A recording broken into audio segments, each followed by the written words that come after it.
Peggy 16.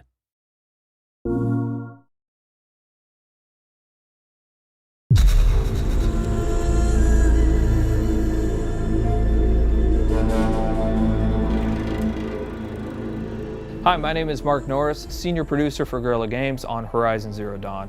And here we are, finally with Paris Games Week. We premiered Horizon Zero Dawn at E3, and at that time we only showed the behind closed doors to a number of the media members, but we've never shown it publicly. And finally, we are going to do that here today. One thing that you should know almost immediately is, yes, you can explore everything that you can see here, but we're on a quest. Now, we've hidden that quest UI and that quest interface, but one of those two tribes that you saw previously in the trailer, one of them has given you a quest, and it's a quest of critical importance. And that quest is to get a very specific resource. It's a resource from the canisters that you can find on the back of this herd that we call the grazers. Now, why do you need this resource? Why does this tribe need it? What is happening in this world? Those are still things that we're going to keep a mystery, but you will desperately need to retrieve this because it's a critical part of what's happening.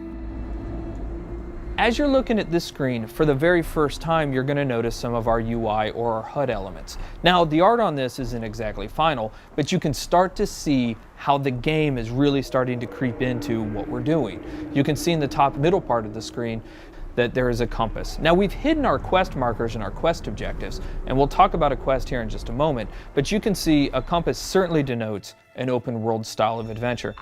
In the upper right hand corner of the screen, what you can see is the very beginning of a level and an experience bar, so you can start to see the RPG elements start to seep in. In the lower left hand corner of the screen, you can actually see our health bar. It's unusual, it's painted like an arrow. Some of the tribal influences are certainly coming into the UI and HUD, and even though the art's not final, you can expect that those tribal influences will stay.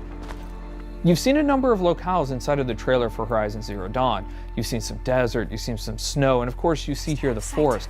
And currently Aloy is crouched in what we call some stealth grass or some tall grass. Stealth plays an incredibly important part of Horizon Zero Dawn. In fact, you can see the UI element for this. Right underneath the compass is a little circle. That is in fact a stealth indicator. And so Aloy will need to wait for the right moment in order to introduce that stealth attack.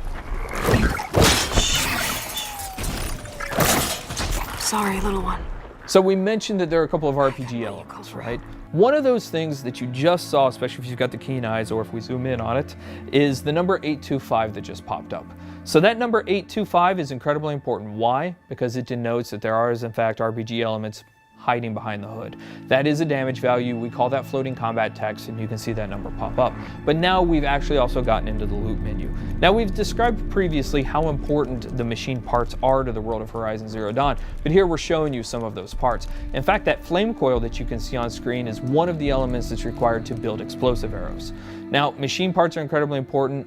The economy, the entirety of the world of Horizon Zero Dawn is built around these machine parts. So here you can see Aloy picking up what is essentially a couple of health plants. Now, those will fill up your health if you get low, but the important thing here is actually what they represent. You will want to explore every nook and cranny of this open world. The ancient city, the tops of mountains, rivers and valleys, all kinds of settlements, because you never know what you'll find. Guerrilla's DNA is strong in Horizon Zero Dawn. We've talked about this game being an action RPG, but Guerrilla Games is really known for its action. What Aloy is going to do here, she's going to use what we call the explosive tripwire. And that is really used as a trap. It can be used as a defensive countermeasure, but it's mostly used as a preventative measure. She knows, because she spent so much time with these machines, that these grazers are incredibly skittish, that they will run off at the first sight of her or the first sight of noise. And she knows that if she's going to complete this quest, she's got to get those canisters. So for her, the best way to make sure this happens is to set these explosive tripwires down and try to find a way to force the grazers into the traps. So that's what we're going to try and do. We're going to set down a couple of these traps, and we're going to try and create a distraction.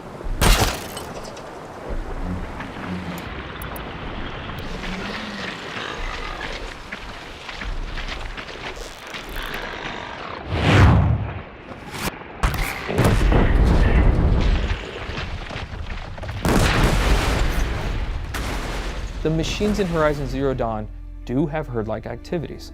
And here we have a species defending itself, these grazers allowing a couple of them to stick around to fight Aloy.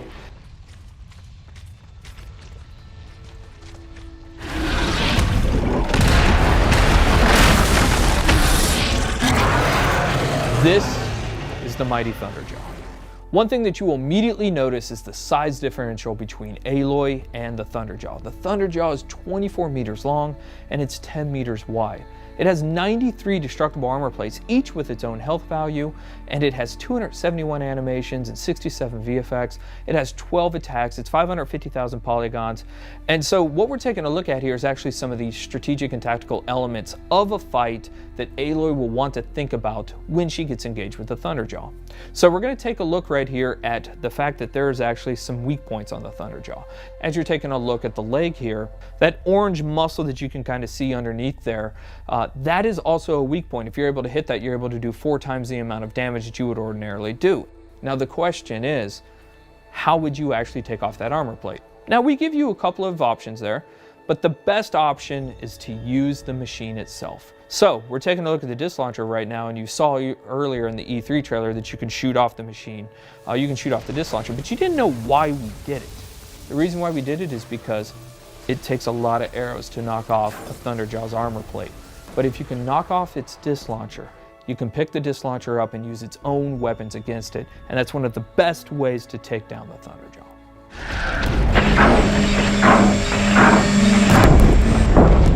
Fighting the Thunderjaw is an awe-inspiring experience. We talked previously about the fact that it has 12 attacks. A number of those attacks that you're seeing now you hadn't seen before. It's not that it has a tail swipe and a foot stomp and a little bit of a disc launcher attack. Shooting off those disc launchers is incredibly important for a second tactical reason. It has a 360-degree absolute assault with that disc launcher that makes it incredibly difficult for you to get anywhere close to it. So you're going to want to take off those disc launchers. But if you are, you'll notice now it still has a railgun and a mouth laser. So this thing's serious. Even though it's previously damaged, it still has a huge amount of attacks. So what Aloy is going to try and do here is try to find a way to tie the machine down so that she gets a brief window to figure out her next move.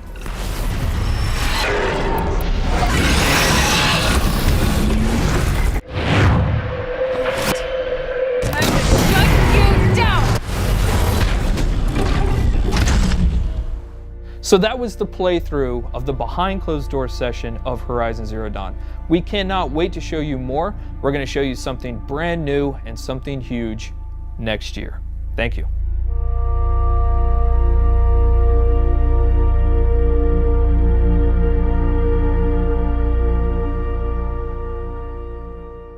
For the players.